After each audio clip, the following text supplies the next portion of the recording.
ಎಲ್ಲರಿಗೂ ನಮಸ್ಕಾರ.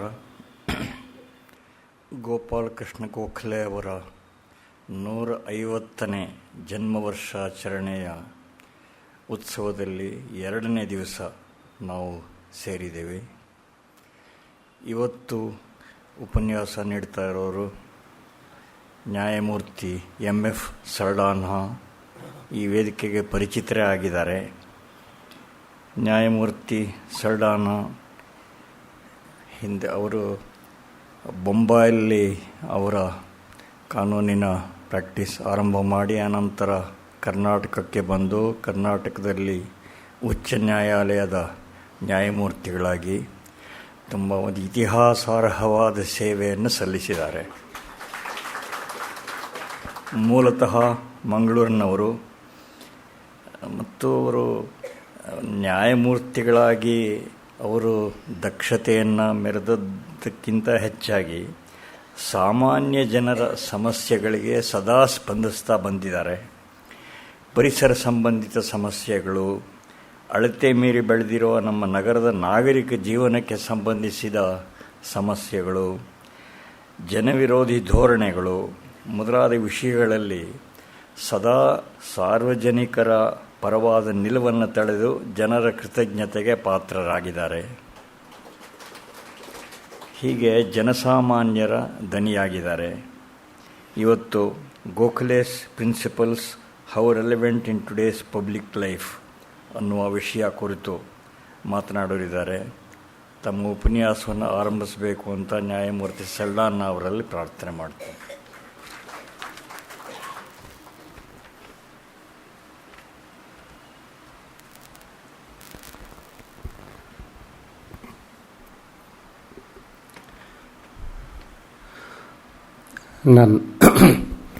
ನನ್ನ ಆತ್ಮೀಯ ಮಿತ್ರನವರೇ, ತಮ್ಮೆಲ್ಲರಿಗೂ ನಮಸ್ಕಾರ, ಅಭಿನಂದನೆಗಳು. ನಿಜವಾಗಿ ನಾನು ಒಬ್ಬ ಮಣ್ಣಿನ ಮಗ. I am not saying it in the sense in which some of our politicians say it. I say it, my friend, because from my ನಾನು ಹೃದಯದಿಂದ ಹೇಳ್ತೇನೆ. I am a Karnataka Putra, as you call it. But it so happened, I was telling Professor a little while earlier that in my student days we came from a very simple middle class family. And I wanted to, after graduation, I wanted to do MA and LLB together, which Mysore University did not allow. It was possible in Bombay because they had morning classes, evening classes. So I went there. And then I continued in Bombay. I did my LLB and then I started practicing. And with the grace of God, I did very well. And one of the reasons for it is because I am a true Indian. And as such, I am inspired by some of the great minds and some of the great human beings who have gone before us. For those of you who have been to the city of Pune, you will know that one of the reasons why Pune is the intellectual capital of Maharashtra, or for that matter, possibly even of the country, is principally because of some of those very prestigious educational institutions which are located there. They are world class. World class is a wrong word. What I would really say is that these were founded. You see, the Deccan Education Society, which Gokhale ji started and which was very dear to him, or Ferguson College. You see, you don't judge these institutions by the buildings. I have come to this institute from time to time. Sometimes I have come and contributed something, but on most of the occasions I have come to listen to others. I come here why? I come here because of the quality of, you see, this is incomparable. And that is why today, you see, I consider it a special privilege to address you on some of the possibly the finer points of Gokhale ji. But I also want to start by paying a homage to this institute and to those who are associated with it, and to all of you, because we have some of our people from public life who keep coming here and addressing Sara Janro Hoktare at that National College ground or God knows where, and the more rubbish you talk, the more people clap. But this audience does not believe in that. I am sure none of you ever go to those places.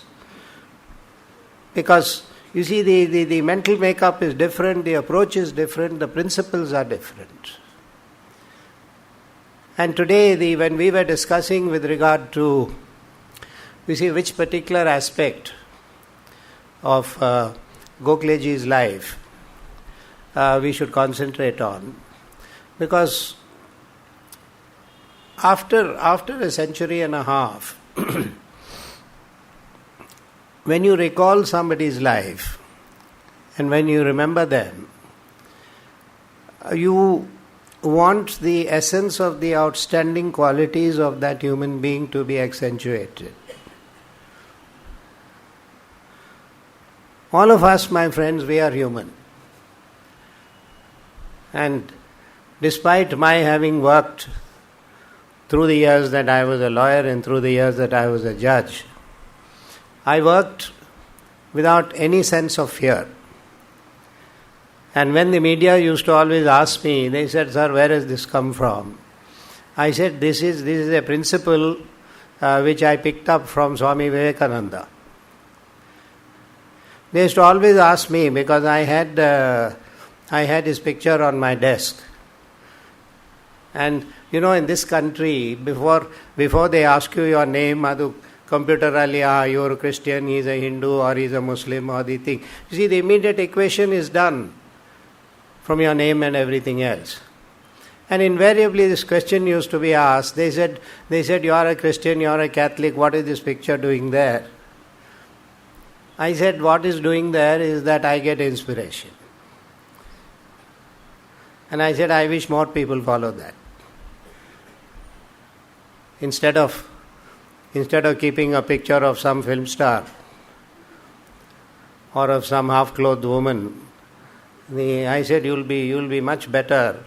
I said, you'll be inspired, because I said, there is a factor in life, my friends, which we call spirituality. Now, let me first of all start by telling you that I am not a Swamiji. I have not come here in Kavi Bhatte. I have not done all the research into the niceties of religion that many of them do. There are teachers, there are gurus, in each field has people whom we follow. But the point is not that. The point is that if we do not have principles and if we do not have commitments, then there is no difference between a human being and an animal. Absolutely none. And I am sure you will agree with that. Now, one of the statements that was attributed to Gokhale ji was, he was essentially an intellectual, he is essentially a teacher. Gokhale ji was a teacher, basically. He spent the formative years and the greater part of his life as a teacher and being associated with educational bodies and fostering them and building them up. And I am reminded, my friends, of a few years back my own field, the legal field. Somebody, when I addressed the Rotary Club, and there are some questions put, a lady got up and asked me, she said, "Sir, how do you account for the low standards in the legal profession, or for that matter in the judiciary?" So I said, "Madam, will you permit me to ask you a counter question?" She said, "Go ahead." I said, "The question I want to ask you is, have you ever come across anybody who has failed the LLB exam?" So people started laughing. And I said, "Look, two things. One is, unfortunately in our country, not in other parts of the world, if you don't get admission in the medical college, engineering college, business management, etc., your last choice is the law college, barring few exceptions. The standards are terrible. The finances are God knows what. Principles are zero. The end result is that you are turning out a class of student who's being given a degree. Now even those degrees, my friends, are very dangerous, because if somebody asks you now, please take out your old degrees and look at them. Now this poor Narendra Modi, they are making a big noise on the question whether he did his BA, he did his MA, he did his this, that. That is not the point. I have admiration for him for one reason, that he is a committed human being. That is important. You see, we may or may not agree with his politics or his policies. We may agree with them, we may not agree with them. That's not the point. But all this absurdity has got to be set aside. Now, what I was telling you was that in order to uplift standards many years ago, we made a serious effort, because we said that in other parts of the world we've got very, very fine law institutes and law colleges. And with the contribution from the bar and many other places and things, we set up the National Law School in Bengaluru.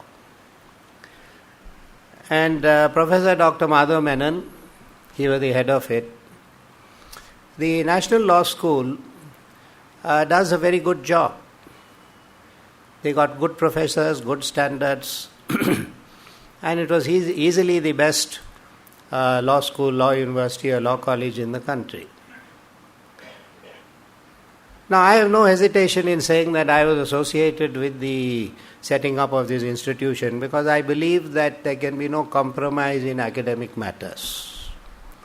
Now, that again is something that I learnt from my visits in Pune. Because otherwise, if you see what is going on in public life today, day before yesterday there was a national seminar in Mysore of the medical profession. And I told them, I said, it is a matter of total shame that in this country we got only 7%, 7% of what you call good medical colleges. 93% of them are absolute and total rubbish. Education has become a trade. And I can tell you this much, that if Gokhale ji were living today, I can assure you that he would have committed suicide. He would not have been able to tolerate it. Because one thing about him was, if you read his life, he could not, he said, I cannot and I will not compromise. And I think that's an important principle. Because the moment you compromise, then the standards slide, and then you have what you have today.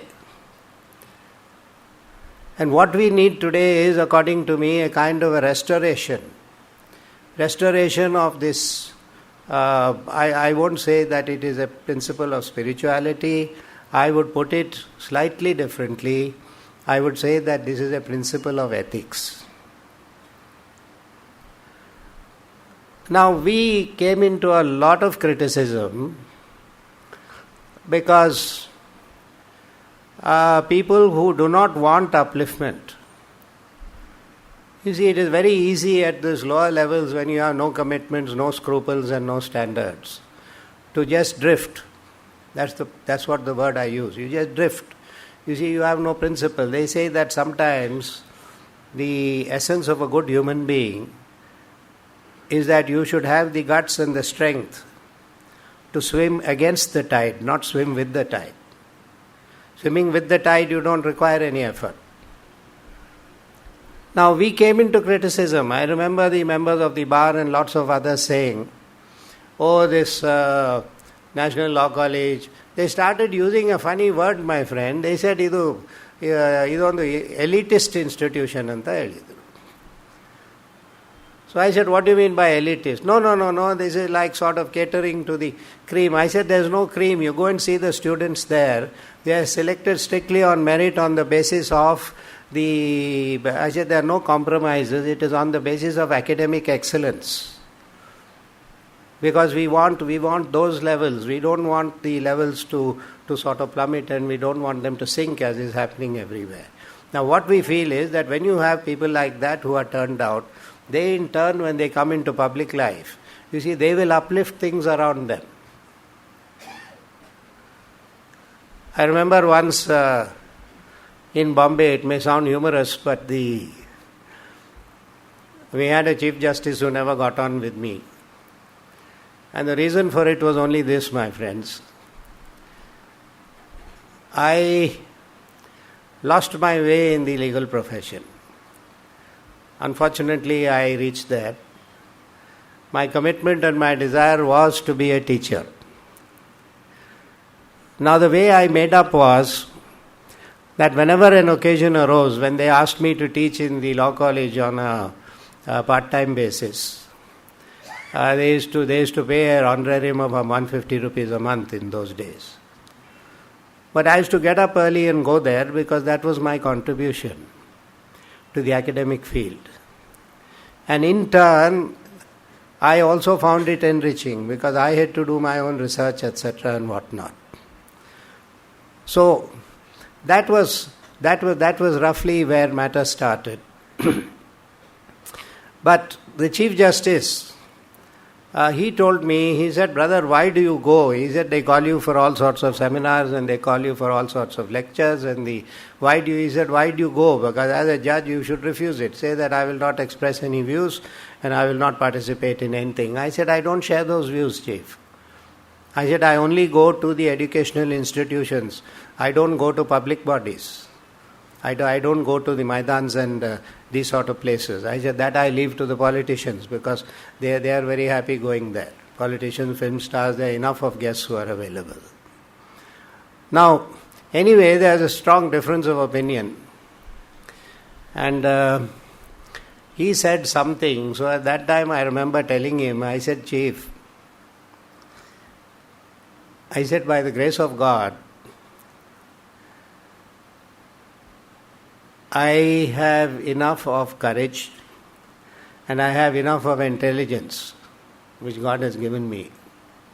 And putting the two together, I could have perhaps outdone even Dawood Ibrahim or any of these fellows. But instead of that, why am I here? I said the reason for it is, Nama Hiriyaru, I said my elders, my teachers, and the people who taught me and influenced me and inspired me, I said along with telling me what I should do, more importantly they told me what I should not do. What I should not do. You see, that is one of the qualities, my friends. See, when you talk of spirituality, I have not come here to recite from the Gita or from the Bible or from any other articles or the holy books, because this audience doesn't need it. But what I am trying to come and tell you is that what we need is to go back 150 years and say that there will be a return in this subcontinent to principle.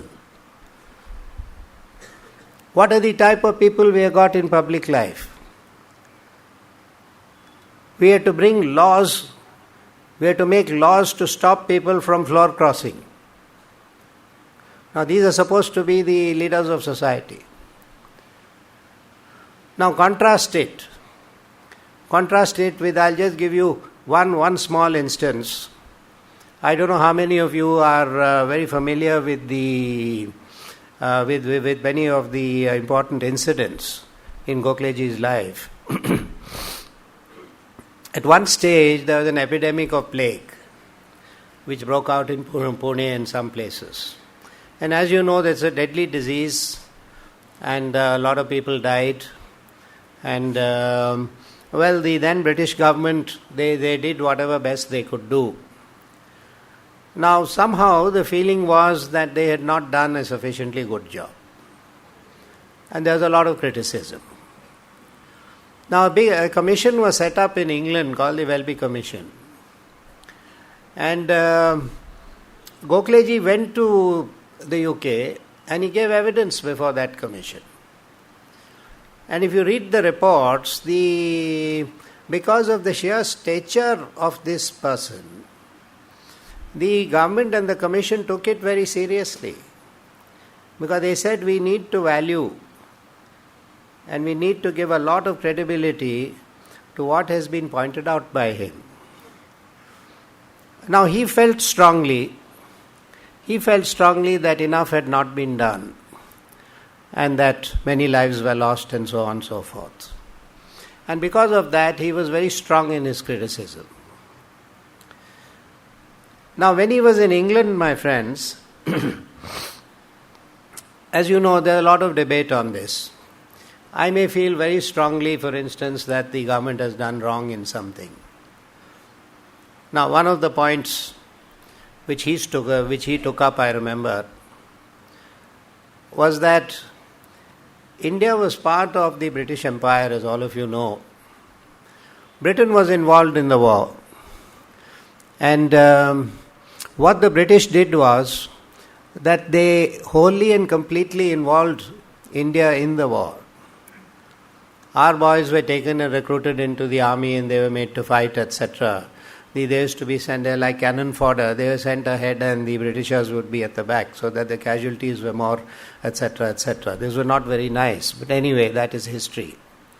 And so on. But the more important aspect was that the finances, you see, the entire expenditure for what you call the war budget was put on India. Now, we had not joined the war. We didn't want to. And I am sure we had nothing to do. If Hitler and somebody else are fighting, what have we got to do with these people?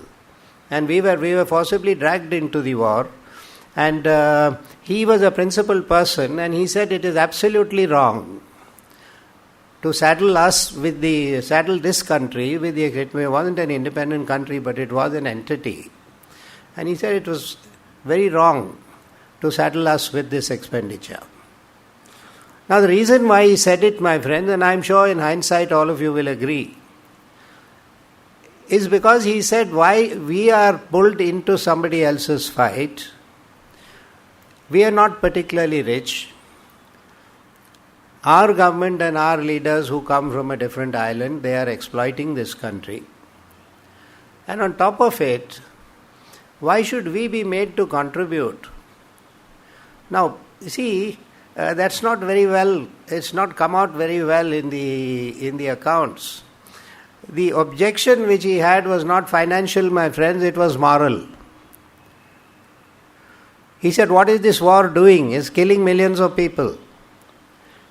And why should we be a party to it? That was the point. And in addition to that, why should we pay for it? Now you see, these are areas. These are areas about which we need to think about very, very carefully. Today there are all sorts of alignments. Somebody decides to go and bomb Iraq, and they will justify it for all sorts of reasons. And because a lot of our people are working there, they'll say, all right, you also contribute and you become a party to the Gulf War. Now after the Gulf War, all the different countries who had business interests in the Middle East, they had, in retrospect, they said that we have been made to contribute money and we've been made to take part in this armed conflict. And the joke was, my friends, Newsweek did a budgetary analysis after the Gulf War, they found that the Gulf War was started by the Americans. They made everybody else contribute huge amounts of money. And at the end of it, the Americans were the profiteers to the extent of $600 billion. So this is this ethics? You see, there are serious questions that we need to think about. Now, why I'm focusing on these angles, my friends, is that you see, this is the type of audience, and those to whom I am addressing are thinkers. And when you leave, you'd probably start saying that, look, we need to take a second look at a lot of things that are happening. Now, pausing here for a moment, I want to say that what I liked very much about the personality of Gokhale ji was the fact that he was not a president, he was not a prime minister. He was just a teacher. And he was an ordinary human being. Later on, when he joined politics, he did occupy some important offices. But at all times, what stood out was that he never hesitated to speak out. E Kaladalli, in this age, in 2016, I would like to know how many of us are doing this. How many of us are willing to do it? Often when I ask an audience, they turn down and tell me, "Yen Prajana sir, what is the use? Nobody will listen." I said, I don't agree with you. I said, in my own case, I am not a member of a political party. I am an individual. I worked with dedication, I worked fearlessly, and I worked with commitments. And I have been an achiever. I have never failed in anything that I undertook.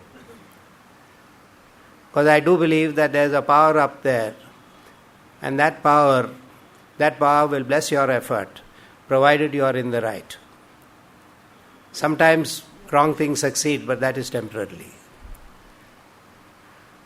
Now, many of you must have heard of the late Dr. Martin Luther King from the US. He was basically a civil rights leader. And he dedicated his life mainly to the movement of civil rights, which is something sacred. According to me, adondu pavitra vishaya. You see, these are the principles and the aspects that count. And I am a visiting professor at the Harvard Law School. And one day one of the senior professors told me, he said, Dr. Martin Luther King used to very often repeat something which is very profound, and which I want to leave with you this evening when you go back, because it's something very inspiring. What Dr. Martin Luther King said was that the mess and the failures and the atrocities and most of the horrible things that are happening in today's world are not attributable to such a large extent to the evil deeds of wicked human beings, but they are attributable to one other factor which most of us have overlooked. What is that factor? That factor is the silence of the good. The silence of the good. It's a small sentence, my friends, but it is pregnant with meaning and philosophy. And I hope you will let it sink into your mental computer, because when we are talking about a man who lived long before us, but a man who is remembered 1.5 centuries later, why? How many millions and billions of Indians have lived and gone? How many teachers have lived and died? How many leaders have come and gone? How many Hitlers, how many Mussolinis, how many whatever names I can give have come and gone. Why are only some people remembered? Why do you remember one Gokhale? Why do you remember one Vivekananda? Why do you remember one Jesus Christ? Yake, what is the reason? The reason is because of their special qualities of spirituality. Now, spirituality doesn't necessarily mean, my friends, praying 3 times a day or believing in God and whatever else. It's all part of it. I don't dispute it. Now, I want to tell you something else, because we may ask ourselves the question, after 1.5 centuries, why do we have to pick out certain human beings, and why do we have to sort of debate about what was good or bad or special about them? Why do we have to spend 1 evening or 2 evenings or 3 evenings listening to people who have probably applied their mind and who want to distill something worthwhile? Why do we have to do it? And why is it that this is happening? It is happening only because I can tell you this much, my friend, today, that take what Hitler did, what that man did was wicked, or what a Saddam Hussein did. These people, they pass through history, but nobody even remembers their names. And why is it that some others stand out? And again we come back to again and again we come back to the same old principle, because they were good human beings. That is the point. Now, I want to tell you something. There's nothing personal about it. I used to innovate a lot in my judgments. And when I was judge of the Bombay High Court, in one of the judgments, I had done a fair amount of research into the field of ethics and spirituality. And what I mentioned in the judgment was that law is very technical, law is very harsh, and law is very impersonal. But we say that law is supposed to dispense justice. Justice is nyaya.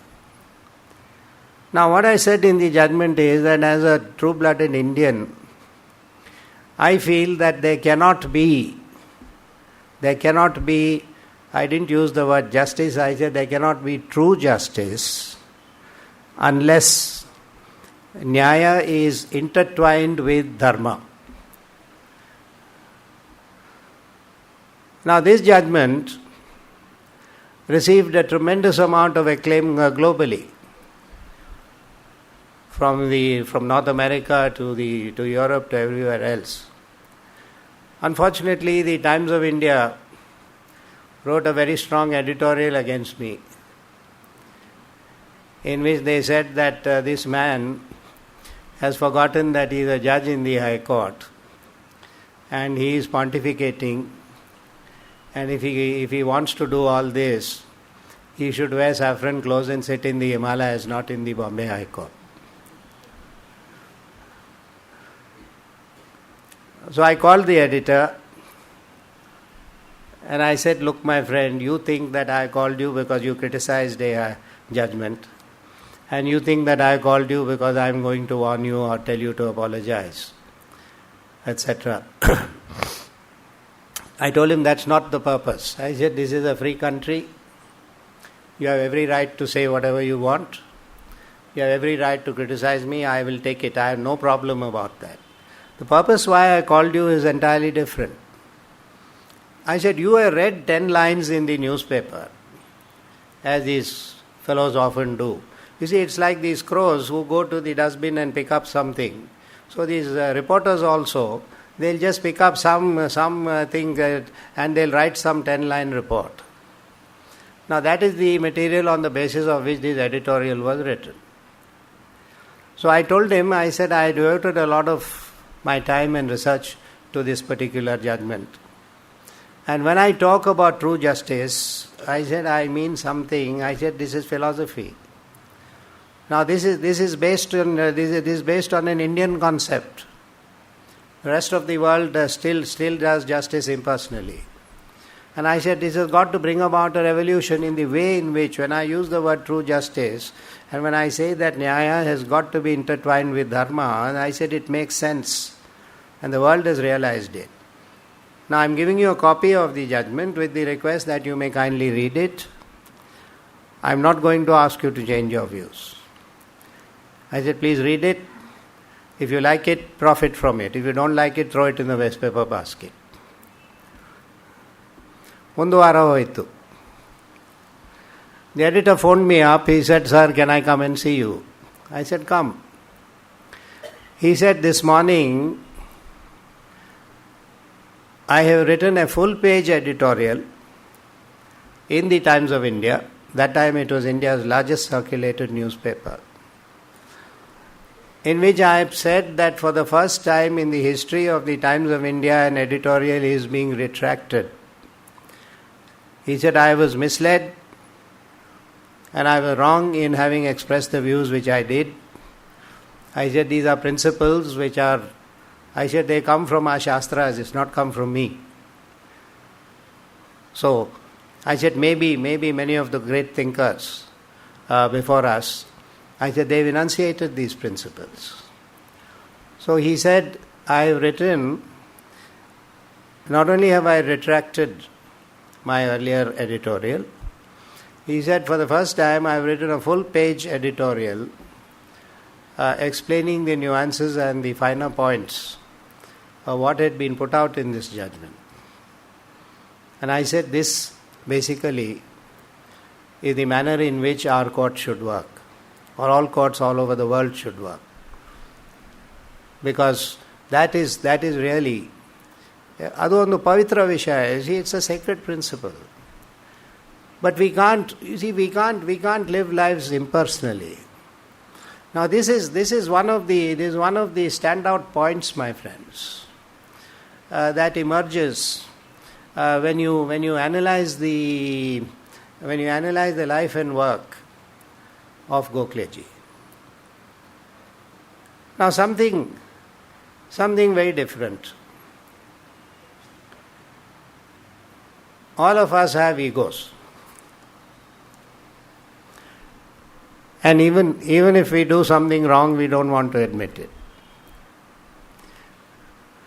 Now if I happen to be in power, if I happen to be a judge or a chief justice, or if I happen to be a general or I happen to be a prime minister, I can do what I want.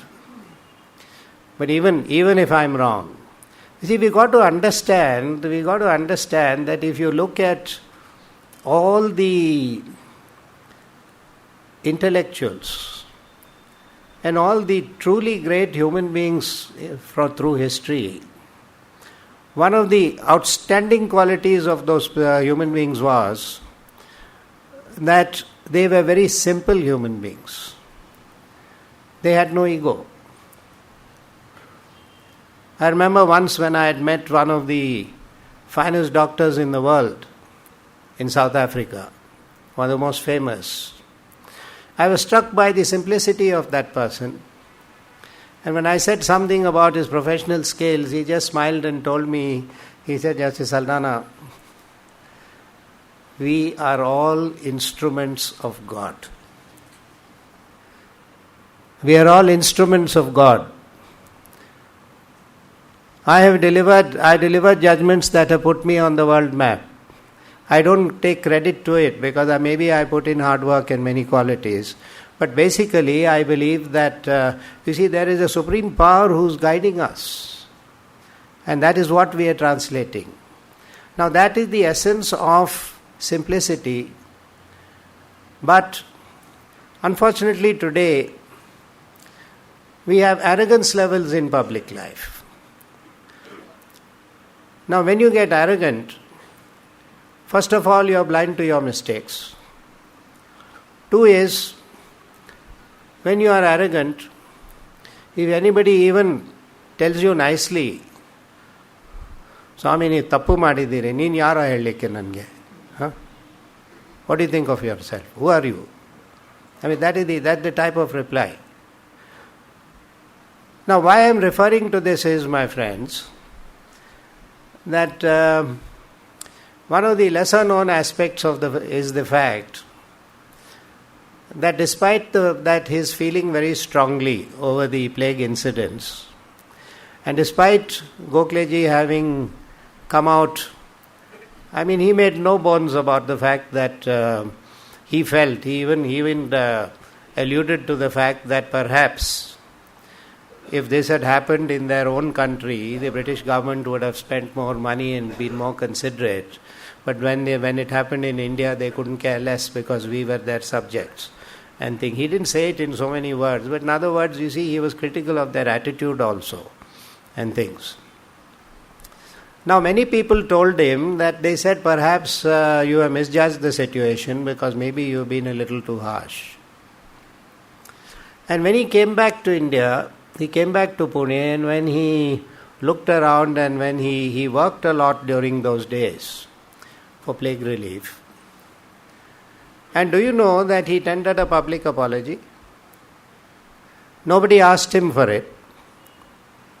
But he tendered a public apology in which he said that I was wrong.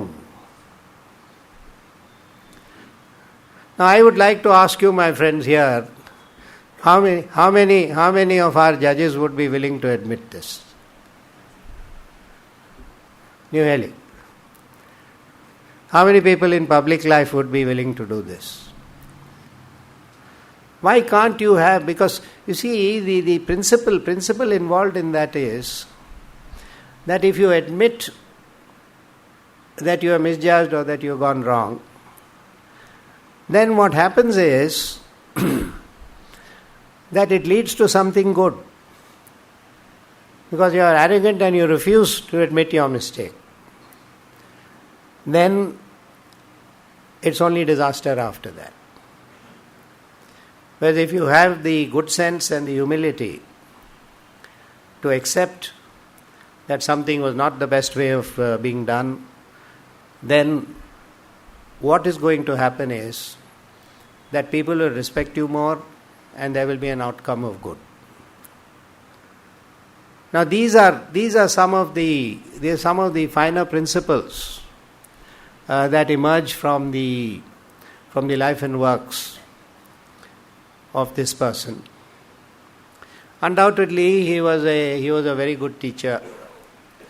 He was also a very brilliant man. God had given him a lot of brain. In fact, once one of the papers in my own hometown, where they did not like me for many of my views because I never spared, you see, I had no compromises and I never spared wrongdoers.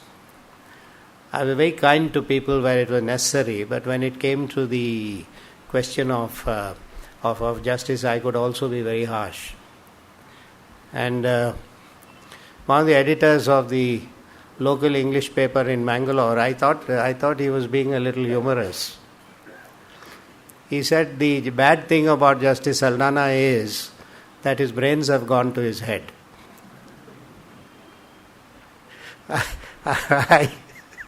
I don't know what he meant, but I just laughed it off.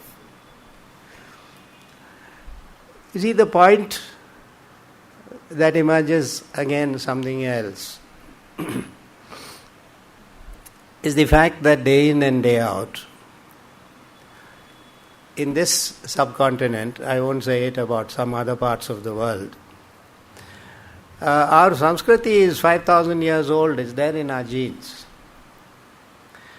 And basically the intelligence levels in this part of the world are extremely high. Unfortunately, my friends,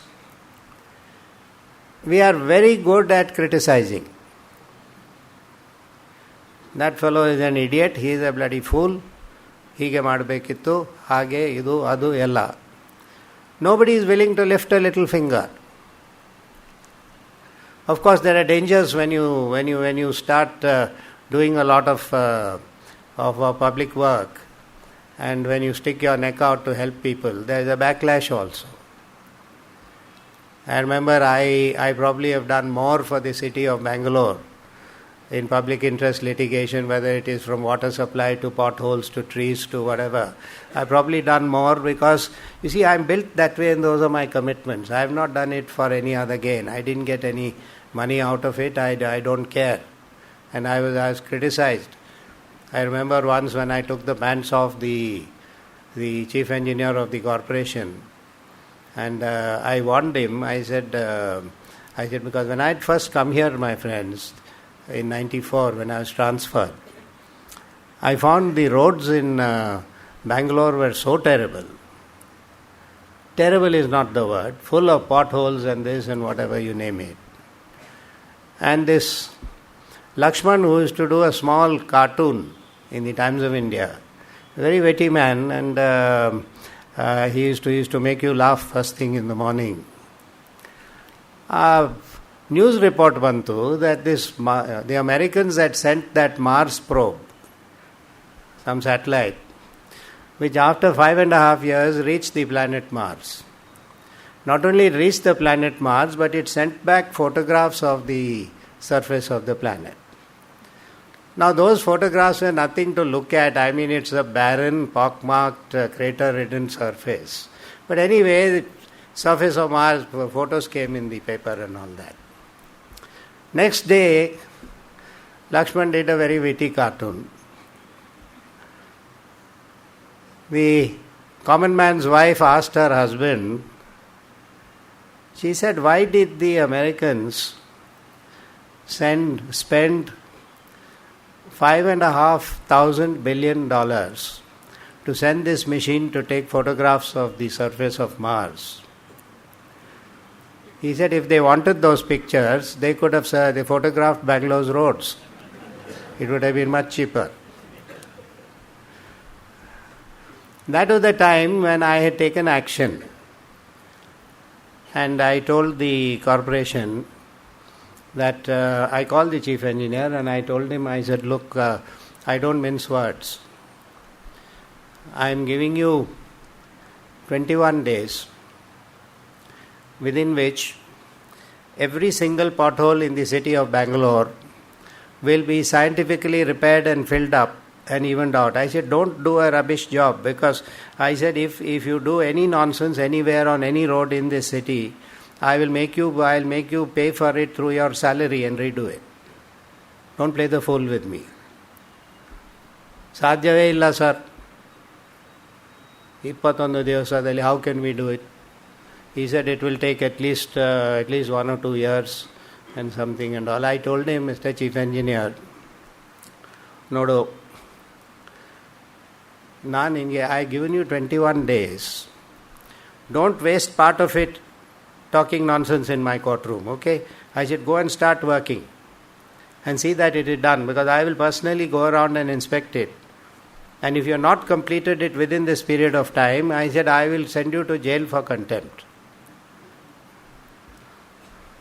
He was a fellow. Much later, my court officer told me that outside the courtroom he went and said that he even retire agli avanige naan buddhi kalistane amele. Anyway,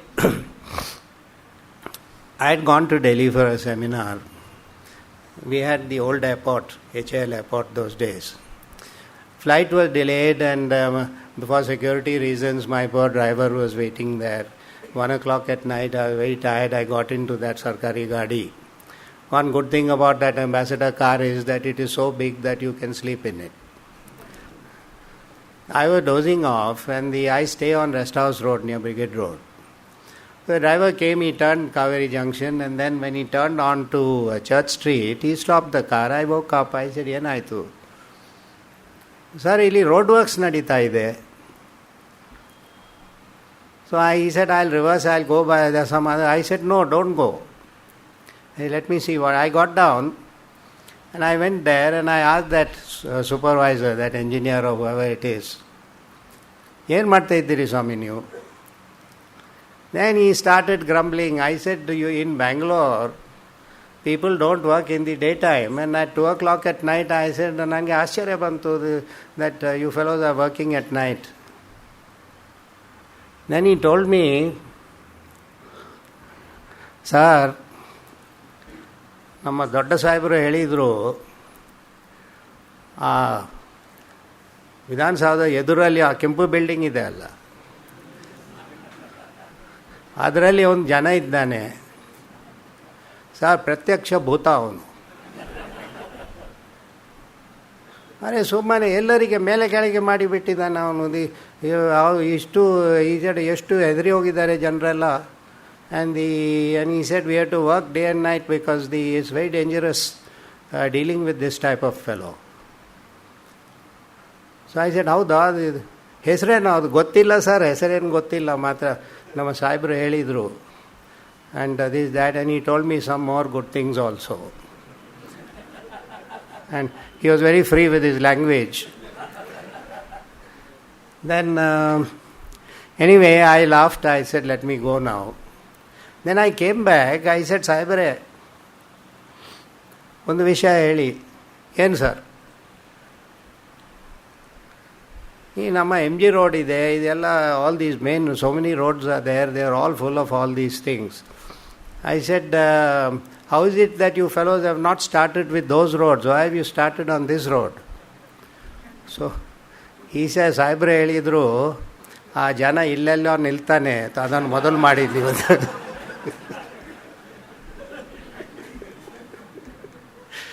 Well, my friends, I have lots and lots of good stories like that. But you see, coming back again and again to two questions. One is how relevant are these various qualities of head and heart, and more importantly, the quality that I referred to. You see, when Martin Luther King said that the tragedy of our times is the silence of the good, what is the meaning? When I ask people, Nandu kelsa alla adu, it's not my business. Then whose business is it?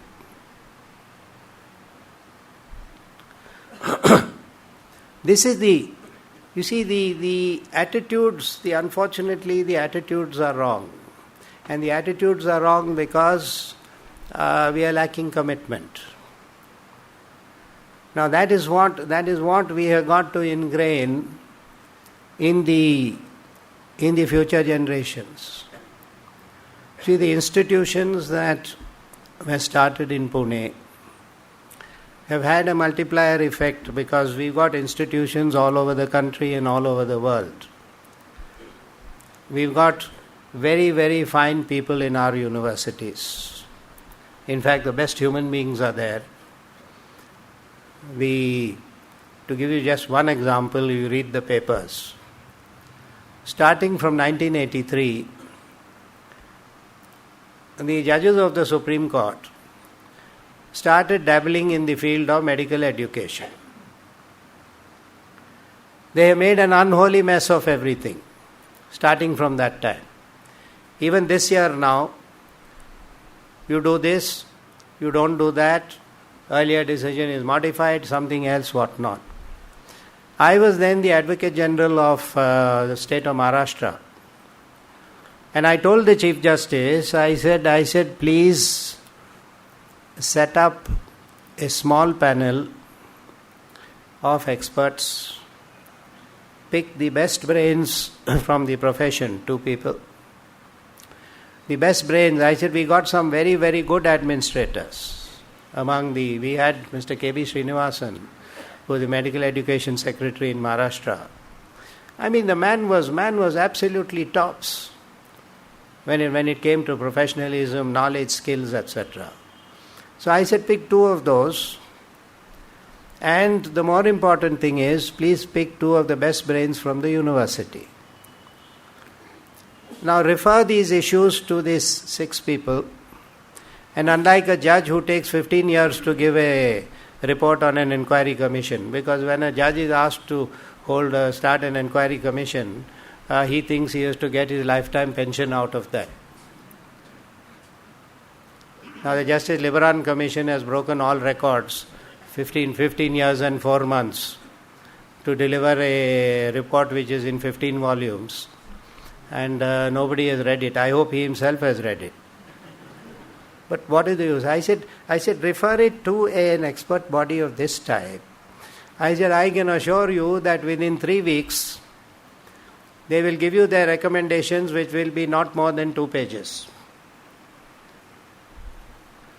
The Chief Justice lost his temper. He said, are you imputing ignorance to me? What do you mean by making this suggestion? Etc., etc. Now look at the end result, my friends. So what we've got to do is to somehow inculcate this idea in the areas that count. We've got to stop being silent. Adonu mahapapadu. Sitting quiet when we should speak up.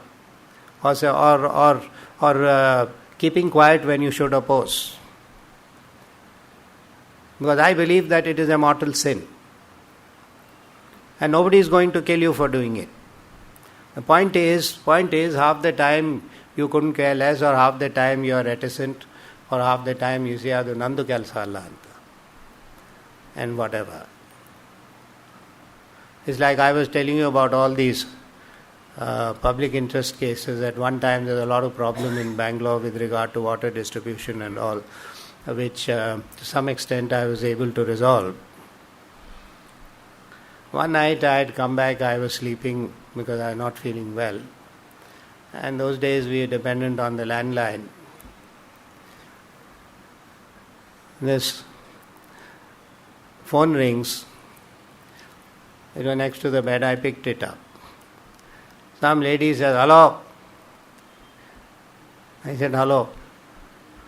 Nodi nanu Malleshwaram some address she gave. 3rd Cross, something else, this building, etc. Nanu Gangamma matadudu. I said, ಏನಾಯ್ತಮ್ಮ? ಇಲ್ಲ ನೀವು ಬೆಂಗಳೂರಿಗೆ ತುಂಬ ಒಳ್ಳೇದು ಮಾಡಿದ್ದೀರಿ, ನಮ್ಮ ಟಾಯ್ಲೆಟಲ್ಲಿ ನೀರು ಬರುವುದಿಲ್ಲ, ಅದನ್ನು ಸ್ವಲ್ಪ ನೋಡಿ.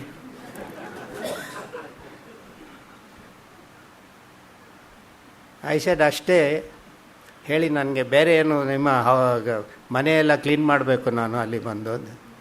ಇಲ್ಲ ಹಾಗಲ್ಲ, ಅದು ನೀರು ಸರಿ ಬರುವುದಿಲ್ಲ, ಅದನ್ನು ಸ್ವಲ್ಪ ವ್ಯವಸ್ಥೆ ಮಾಡಿಬಿಡಿ, this that. So U C sometimes the backlash is there, my friend, you got to deal with it. But the more important thing is that we should ensure that the what I call this non-participation. And the more important aspect is the habit of saying that let things happen, or the habit of saying that I cannot change it. I don't believe in that. Because if everybody thinks otherwise, things will change. Why does a professor write an article? Not because he has no other work to do. He writes it because he wants to transmit something very worthwhile. Of course, nowadays people have given up the habit of reading. I used to have a lot of difficulty in the courtroom. Very often I had to keep asking the lawyers. I said, what has happened to the habit of research? So they just stand up and smile. They say, no, ಈಗ on the internet ಬಂದಿದೆ, so we just press the button and ask for ready-made answers, etc., etc. Very good. We like speed, we like assistance. But we've also got to use our brains, because otherwise they will stop working. That is very important. Speaking about this research, my friends, I must tell you that since I do a lot of writing and lecturing, there are many of the unusual fields, and in the unusual fields you will not find a ready-made material. So I had a professor friend of mine with whom we used to work, and we used to do what you call research into the unusual areas. One sarti enaitu, there was a big national conference here in Bengaluru of the heads of the corporation, municipal corporations. They asked me to inaugurate it. So I told Professor, I said, Professor, let us just do some factual analysis to find out which is the most corrupt corporation in the country. And sadly enough, my friends, the answer was Bangalore. So, when I inaugurated this conference and I welcomed everybody to this city, etc. and whatnot, and our corporation was very well represented there. And I told them, I said, my professor friend and I have done research into this, into finding out as to which is the most corrupt corporation in the country. And there was pin drop silence. I said, I'm sorry to have to tell you that the answer is Bangalore. Do you know that everybody clapped very loudly, including our commissioner of the corporation and everyone else. ಆಮೇಲೆ ಅವರಿಗೆ ಹೇಳಿದೆ ನಾನು, ladies and gentlemen, I think you have misunderstood what I said. I said I didn't say which is the best, I said which is the most corrupt corporation in the country. Again they clapped. Anyway, my friends, the joke is that on one Sunday I went to my professor friend's house and his wife told me that your friend has gone to the US. I said, why? He said he has gone to do his PhD. So I said, all right, very good. So that means probably 3 years or 3-4 years I won't see him. ಒಂದು ವರ್ಷ ಹೋಯಿತು, he was back. I thought he has come on vacation. So I said, welcome back, professor. He said, you can't call me professor, you have to call me doctor. I said, very good, doctor. But I said, tell me this much. How did you get a doctorate in 1 year? He told me that it's possible in the US. It's possible in this country also. But he said it's possible in the US. And he said, I'll tell you the tricks of the trade. So he told me, see, to get a doctorate, you have to write a dissertation. Now he said, what you got to do is, he said, you choose a subject that is so unusual and so strange that nobody in the university even will know head or tail about it. So I said, very good. He said, after that, whatever you submit, I mean, since this subject is so very unusual, they'll say that it's very difficult for us to shoot it down or whatever, so therefore you will get your doctorate by default. He said, I'm telling you, because if you want a doctorate also, you follow the same principle. ಆಯ್ತು ಹೇಳಿದೆ ನಾನು. Then I told him, before I go, will you please tell me what was the subject of your dissertation? What was the subject of your dissertation? He was smiling. He said, no, I can't tell you. So I went away. For 2-3 weeks, I kept on bugging him to try and find out what was the subject on which he has got this PhD in 1 year. Then once he relaxed a little bit. He said, Justice Saldanha, I will tell you, but you don't disclose it to anyone else. I said, why should I disclose it? No, you don't disclose it to anyone else. I said, okay. But since he is not present here and you don't know who he is, purely from the point of view of the humor, my friends, I want to tell you what was the subject of his dissertation. Do you know what it was? The behavior of earthworms under intoxication.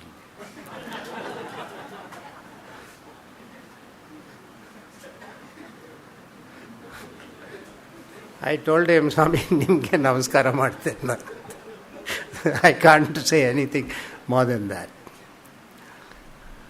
Now the last thing, one of the good things about the Gokhale Institute, my friends, is that unlike other auditoriums, my very esteemed friend who is a brilliant man, he has put a clock in front of the speaker so that you don't have to remind him that it's time to sit down.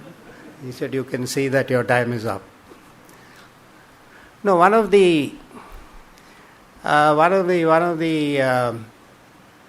last things that I want to leave you with is that we often find people of commitment. We often find people who are intelligent, people who are dynamic, even reformers and things. One of the limitations which you must have noticed is that their actions are sometimes sporadic or short-term. They'll do something for a few months or so, or a one-time operation or something, and then after that they are either exhausted or couldn't care less, or whatever be the reason. You see, what is lacking in public life, my friends, is the very important principle of consistency. Now that again, according to me, is basically a divine principle or a spiritual principle. Because a commitment to principle is not a short-term affair. It doesn't mean that it's only for one evening or 1 week or for 1 year. You see, that's part and parcel of your life. It's like, you see, I do therapeutic yoga. And Guruji says, he says, yoga is a discipline for life. He said, it's not that you do it only when you're sick, or it's not that you come only when you're in trouble. Now, this is one of the great failures.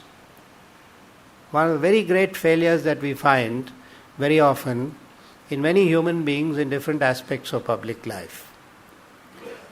Now, with this man whose memory we are commemorating, that wasn't the principle.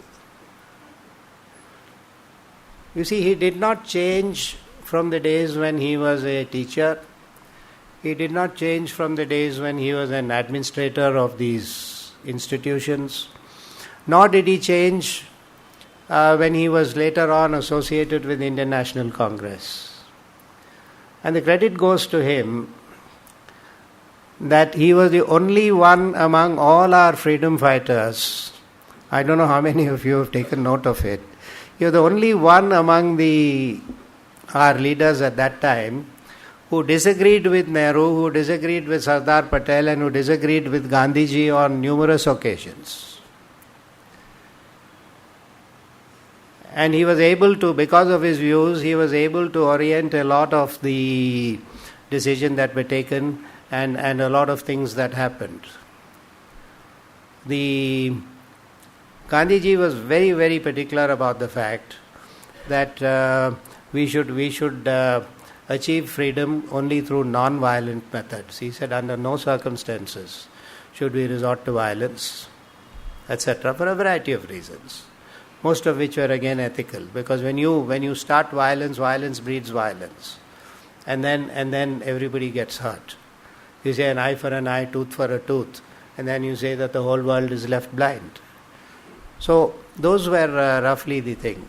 Now, the Indian National Congress in every resolution started saying that the freedom movement should be governed by, they use the expression, constitutional methods. And no extra constitutional method should be used. Now, Gokhale was the only one of the leaders who pointed out that many of the things that we are doing are not constitutional.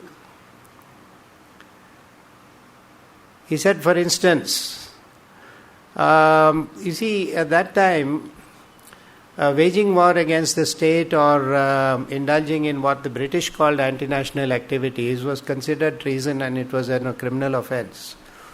etc., etc. So there's a big contradiction in the sense that you have to be very careful what you did and what you did not do. And a lot of inspiration and a lot of refinement and guidance came from Gokhale ji. No, not many people have written about this, not many people have analyzed and grasped it. But the point still remains that he was one of those men in the forefront of public life during those days, who to a very large extent used his talent in order to reorient and in order to temper down a lot of the things that were happening. And it all worked out for the good. Well, my friends, I started by paying my homage to this institute and those who run it. And I want to end by saying that a British poet once asked a very profound question, just like the sentence from Martin Luther King, which again I want to leave with you. When he asked the question, he said, "Why has God given us a neck if it is not to stick it out?" Why has God given us a neck if it is not to stick it out?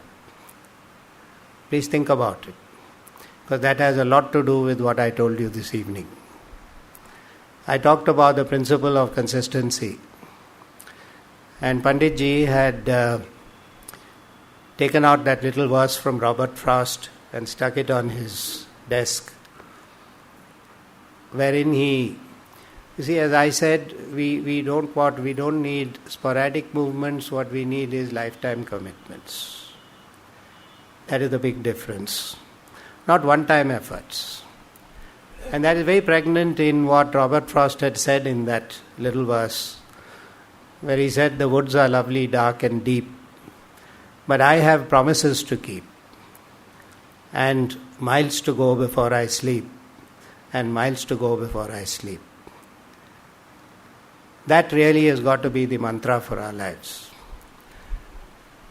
My friends, I am deeply grateful to the Gokhale Institute for having afforded me this opportunity of coming here and sharing a few of my thoughts with you. Thank you very much. Namaskar.